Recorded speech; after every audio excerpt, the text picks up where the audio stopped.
నార్మల్‌గా చాలామంది రెడీమేడే తీసుకుంటారు కదండీ! ఇప్పుడు అన్‌స్టిచ్డ్ మెటీరియల్ ఎంత కాస్ట్ ఉంటుంది? ఇది డీటెయిల్స్ అన్నీ మీకు చెప్తాను. అలాగే కొత్తగా ఎవరైనా చూస్తున్నట్టయితే సబ్స్క్రైబ్ చేసుకొని సపోర్ట్ చేయండి. వీడియో నచ్చితే లైక్ చేయండి, షేర్ చేయండి, కామెంట్ చేయండి. ఇదైతే మా సిస్టర్ తీసుకున్నారండి. నేనైతే రెడీమేడ్ టాప్ కుర్తీస్ అయితే తీసుకున్నాను. ఆ వీడియో కూడా పోస్ట్ చేశాను.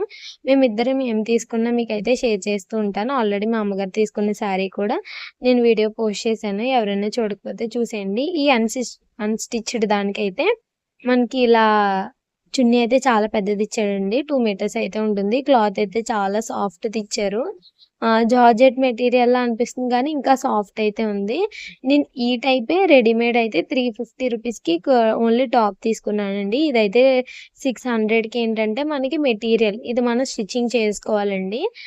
ఇదైతే చాలా పెద్ద సైజు.